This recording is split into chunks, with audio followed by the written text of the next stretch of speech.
Hello everybody and welcome to another deck profile. Another 60 card deck profile. Last time I made a dinosaur deck. This time we are playing Zombie Phantom Knights. And let me just tell you that this deck is amazing. Now, the deck does have a lot of power. In fact, let me just quickly make a change that I found out works better. Every time I write Uni-Zombie, it never comes up. So I have to manually look up Zombie. And then... okay. So, this is a 60 card Grasslok Screen Zombie deck. And, ooh, I've been playtesting with this deck a lot, and I think I'll upload replays with it. Because the deck is just so much fun to play with. You build momentum, and then, like, your plays are a bit long, but it doesn't really matter because he'll just out everything your opponent throws at you. And the deck is, like, really good. And no, you don't really have, like, a bad hand, because the worst hand you could get would be, like, 3 traps and, like, a Mizuki and, let's say, a Ghost Dash.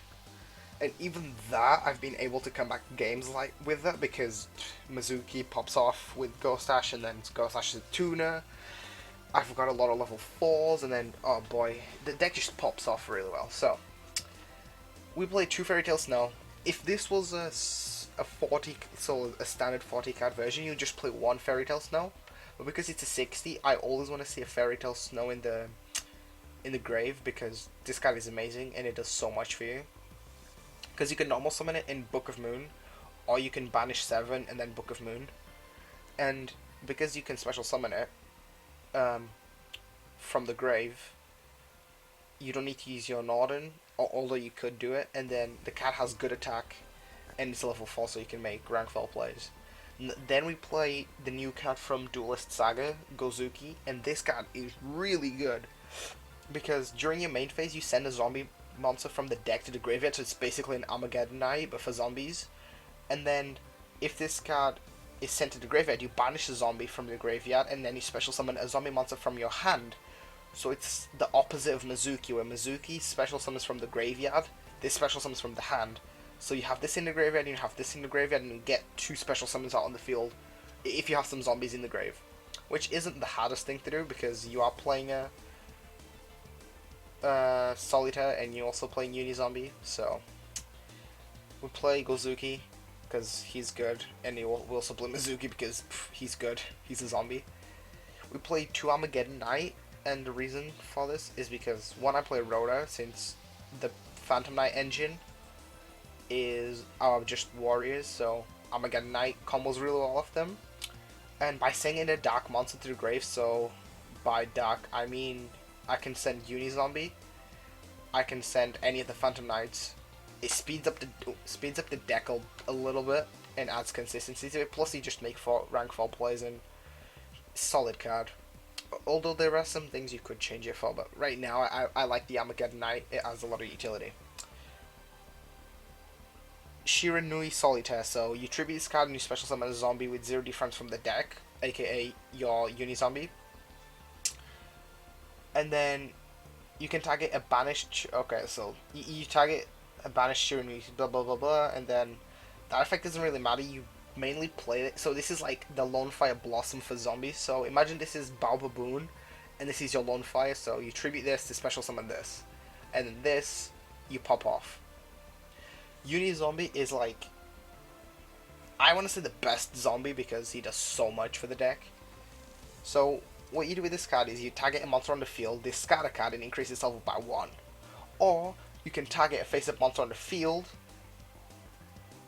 Monsters you control cannot attack for the rest of the turn, except for zombies, but also send a zombie from the deck to the graveyard. And if you do that, you increase the target's level by 1. So if you go first, it's really good because you can get Cyframe Lord Omega turn 1. But the fact that you can just increase levels, you can adjust for synchro plays or Xyz plays, because you can increase its own level to make it a 4, or increase something else's level to make it 5, or this to make it 4 as well, and then you make Cyframe Lord Omega, or you make Clear Wing if you don't want to use the effect, or you can make Trishula. So it's solid, solid card.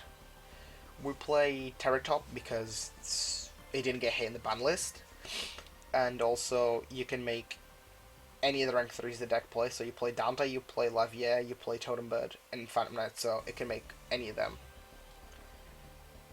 That's pretty much the only reason, because you do end up banishing a lot of stuff, so Lavier is the best choice, but if you end up going first and you don't have a lot of stuff in the grave, Dante is really good, or you can just make a PK Breaksword to out something, so it's really good. Then we played the Phantom Knight's Engine, so this card, basically, when you XE summon with it, that monster gets 1000 attack, and this is really helpful, especially when you make Breaksword, because it'll go to 3k. So, and you won't have to use his effect to out something, you can just destroy by battle. And then it also has another effect where you banish this card and send a Phantom Knight's card from the deck to the graveyard. And that's super helpful because you can send any of the traps to then banish the traps to special summon from the grave.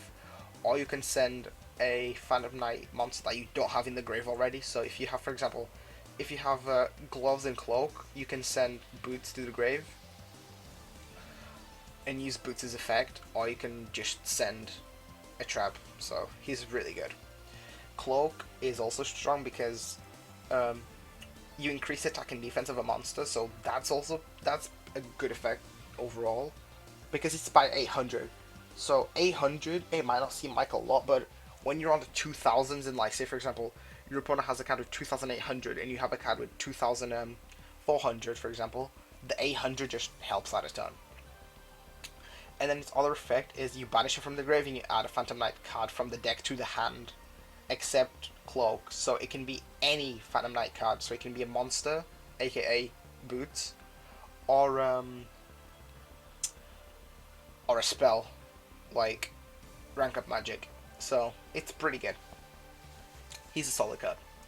Attack and Tombog to go with Terratop. You know, special summon Terratop, search for Takken Tombog, special summon Takken Tombog, make a rank 3. That's pretty much, this is pretty much all the deck does. I mean, all the card does. Boots is really good. He's like the full troll of Phantom Knights, where if you control a Phantom Knight monster, you special summon this card. That's always really helpful, and then, but you can only do it once per turn, that way. But you can still normal summon the card somehow, like if it goes back to the hand or something. And then you can banish this card from the grave, add a Phantom Knight spell trap, and that effect you can also use once. You can only also use once per turn. So again, Phantom Knights are really good because they're the spells allow you to special summon the monsters from the grave, and then the monsters allow you to banish themselves to add spells. So you see how it's like it's a win-win situation for the monsters and the traps or spells. We play Ghost Dash because Max C went to 1. Although in YGOPRO they haven't updated the ban list yet. And Ghost Dash is coming out in Maximum Crisis, which is actually like a lot closer than you think, since we are currently in April, so another month and Ghost Dash will be busting and everyone will be playing this card. I hope it doesn't get shot print. We play the one Max C because we got the space, and although it went to 1, it's still a good card if you draw it, and even if it is in the grave, you can always like bring it out and then use it for something. Or like, it's just Max C, to be honest. Although you could potentially, I'm thinking of taking another Max C and putting in Rescue Cat, because Rescue Cat is a 1 card rank 3. So it depends. I'll update the deck later on, so, and then I'll tell you guys if I get Max C. A lot of Darkness because like half of your monsters are dark. You have 12 Phantom Knight that are dark, and then you have 2 Armageddon Knights, so that's automatically not 12. You've got 9 Phantom Knights, and then 2 Armageddon Knights, so that makes 3, 6, 9, 11, and then 13, 14, 15. No, 12, 13, 14. Yeah, so more or less half of the deck is an allure target, and like allure in this deck does more than what you think, because at first you banish a dark monster from the hand, right? But when you banish a dark monster, you have Levier to bring it back. I really want to play 3 Levier, and I might take out the. In fact, I'll do it right now because like you make Dante. Dante's like, I feel like Dante's really good at first. He's really good like if you don't have a grass. If you don't have grass look screener, you probably want to make Dante first turn since he helps you to mill, and he's a good option. But at the same time, like Lavier just extends your combos so much. So we play the Allure because it helps out Lavier. And draw power. Consistency. 3 instant fusion because we are playing Theseus and we are playing Norden. So we can make some of these things with Theseus. Theseus is pretty good, I'm not gonna lie. He's a zombie, he's a tuner. Instant fusion target, it's great. And what you can do with Theseus, since he is a rank 5, you can make Cypher Lord Omega with any of the PKs, any of the Phantom Knights. Or you could, so 5, 7, if you have a max C in the hand, you can normal summon it and then instant fusion, and then you make a ranks, you can make Cleawing. Cleawing actually does help out a deck a lot. Some people play Black Rose Dragon, some people play I don't know, I've seen people play Scarlet Dragon, whatever, Red Dragon, but I like Cleawing. Your opponent doesn't really expect you to have the Cleawing, and it is a pretty tough card to get over, so. And also Norden because brings back stuff from the grave and you can make Dark Rebellion, or you can just use it to tune. So for example, if you play Norden, you bring out Unizombie and then you make Cleawing. Or you can always, so if you wanted to make Trish, you'd go, so 4, 7, and then max C2. I guess that's one way to make Trish, but yeah. Instant Fusion is good. Lawn Mowing, because it's a 60 card deck and we want to mill a couple of these things, so you always want to mill a couple of the spells, a couple of the monsters, probably a Ghost Ash, probably a Unizombie, and like a Fairytale Snow. And then you just create momentum and pop off. We play Rhoda because all the PKs are Warrior and Armageddon is Warrior, so yeah. We play 2 Desires because there is like a pretty good chance, in fact, since it's a 60 card deck, I just brain lag. I just had some brain lag. It's a 60 card deck and you play 3 Lawn Mowing, so the chances of you opening up Lawn Mowing are not the greatest, so we need consistency and drop out, so Desires is good. We play Furish Burial Goods because you can send these 9, you can send one of these 9 to the grave, and then if you already have a PK in the grave, you just, it's a 1 card combo type thing. Although it might be a -1 or like a neutral, it helps. Soul Charge because it's broken. Like, why wouldn't you play this card? It's broken. Foolish Burrow because we do want stuff in the grave. Like PKs, Fairy Tail, Mizuki. We play 2 of the rank up magic because we are playing Dark Requiem. Your opponent does not expect this. See, the beauty of the deck is it's half Phantom Knights and half zombies, and they work so well with each other that they don't conflict with each other and they don't stop you from making plays. So yeah, 2 of these. It is searchable and there is a big chance you'll be milling one of it due to Lawn Mowing, but you have 2, so you don't really need to worry about not making it. I mean, I do end up making Dark Requiem quite a bit because I'll end up using Break Sword, using Break Sword's effect. So one thing is you could change Break Sword to 1 and then put Dante to 2, it's really up to you. You could play 2-2-2. You could play 1-3-2. It really depends. But with rank up, you for example, you play Break Sword, use Break Sword's effect, destroy yourself, special summon 2 Phantom Knights from the grave, increase the levels by 1, make Dark Rebellion, and then use its effect, make sure to absorb attack points, and then it will have no materials. You overlay it and then play rank up magic, and then you make that Requiem, and you pretty much like one shot your opponent, and they'll be like, wait, what the hell just happened? Twin Twister, because we don't have a lot of back row removal, and we do have some good discard targets, so Mizuki, Fairytale, any of the PKs, or even Unizombie. And then we are playing 9 of the Phantom Knight traps.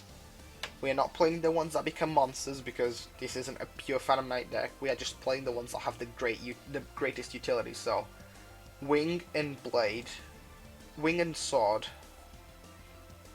are really good because Wing, for example, I have a replay where my opponent plays Raigeki and I had Wing face down and I had Clear Wing. So he plays Raigeki and I used the Wing's effect to give Clear Wing 500 and then he wouldn't be destroyed by the Raigeki because Wing, it's a layer of protection, so if the monster would be destroyed by battle or card effect, you destroy the trap instead.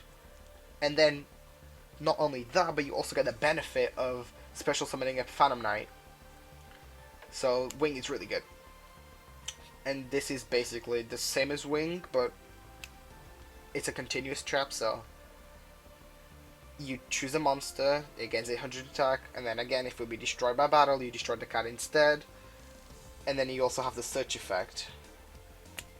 That's pretty much it. But Fog Blade, since you're not playing any of the Solemns, you're not playing D-Barrier, you're not playing whatever, you need some sort of like, you need to stun your opponent somehow, so Fog Blade, it stops one of your opponent's monster from using its effect and attacking, but also when it goes to the grave, you get the search effect. That's why we play these 9 traps. And you don't need to play anything more, and don't play anything less than these 3. Because when you use lawn mowing, although you can only use one of its effect once per turn, even if you mill 2 of these, one of these, and you have like 3 Phantom Knights, you can get 3 Phantom Knights onto the field, and it just helps out a ton. Since you want to be the deck, like I said, it doesn't lose momentum. It's almost like Fluffles, in the sense that they keep making special summons without really losing any of the resources, essentially.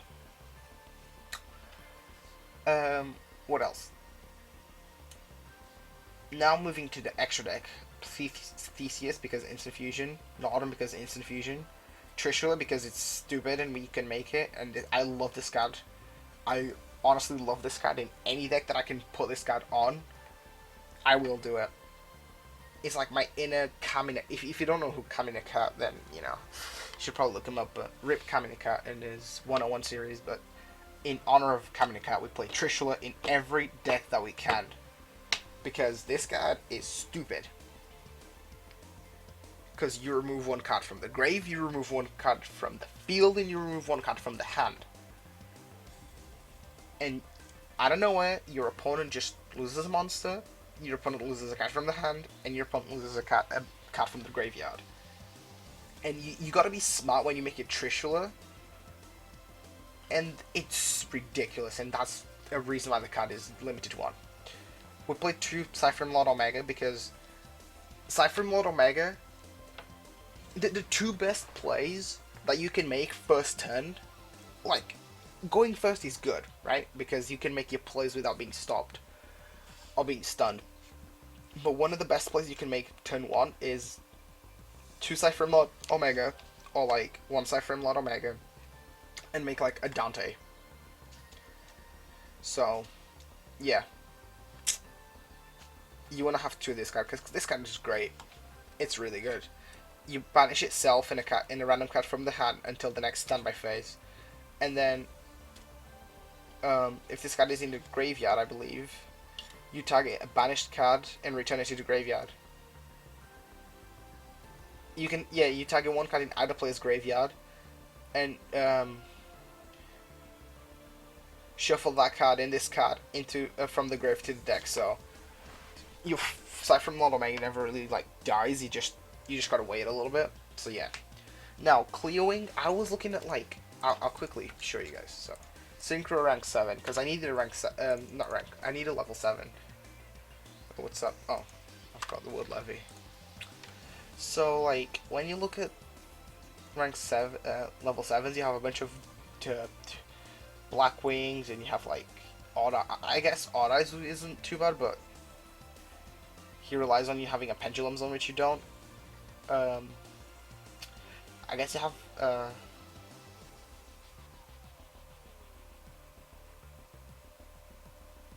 I guess you could put in Cypherem Lord Zeta, because it's basically Omega, but from the field instead of from the hand,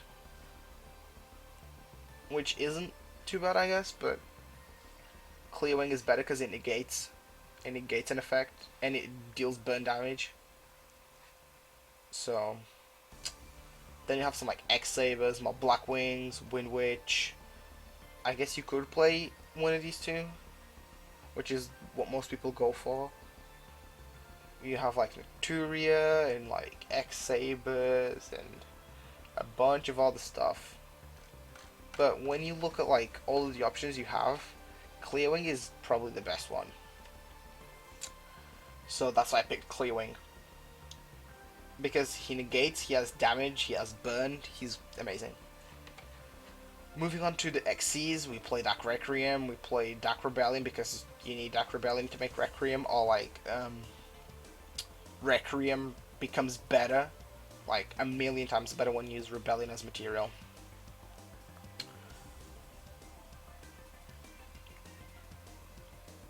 And then 2 Break Sword, again, like, this is really up to preference, but you can just get rid of 1 Break Sword and then add a Dante.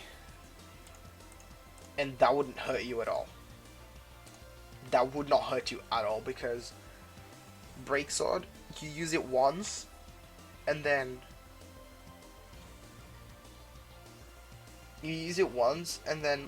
it, like, it does what it has to do.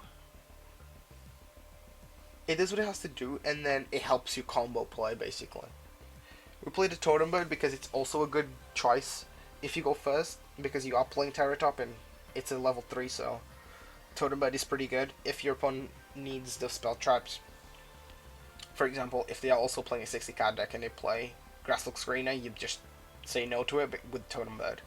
Lavia because you want to bring stuff from the Banished Zone as much as possible, and then Dante because it's a good first in play. Or if you don't have the Break Sword, since Break Sword, maximum attack Break Sword would be either 2,800 with 2,000. It can have 2,500 with Wing, 2,800 with Sword, 2,800 with Cloak, or it can gain 3,000 with Gloves. So, yeah. But Dante just gains 1,500. I mean, it gains 500 for each card you mill, so you automatically put it at 2,500, and then it goes to defense, so you don't really lose anything. So that's why Dante is better over Break Sword, but Break Sword is still good. They're out, and then side deck is honestly up to personal preference.